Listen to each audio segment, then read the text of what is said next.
Palalakasin naman ng bagong kalihim ng Department of the Interior and Local Government o DILG ang kakayahan ng LGU at mga kapulisan. Bahagi ito ng adhikain ng dating gobernador ng Cavite tungo sa pantay na karapatan ng lahat sa mabuting kinabukasan. Narito ang mga detalye iatid sa atin live ni Giselle Ricafort. Giselle.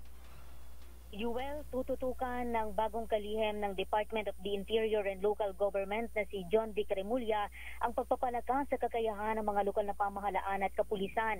Ayon sa bumaba ng gobernador ng Cavite, matagal na niya itong adhikain upang maging pantay ang karapatan ng lahat tungo sa mas mabuting kinabukasan.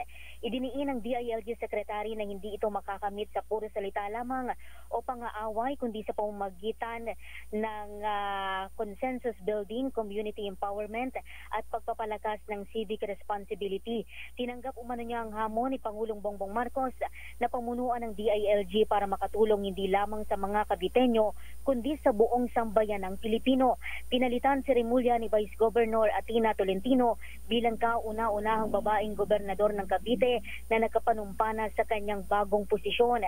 Nagain naman ang kandidatura sina 7th District Board Member Abeng Remulla, anak ni DOJ Secretary Boying Remulla, at si 2nd District Board Member Ram Revilla, anak naman ni re-election ni Senator Bong Revilla para sa pagkagobernador at vice-gobernador ng Lalawigan.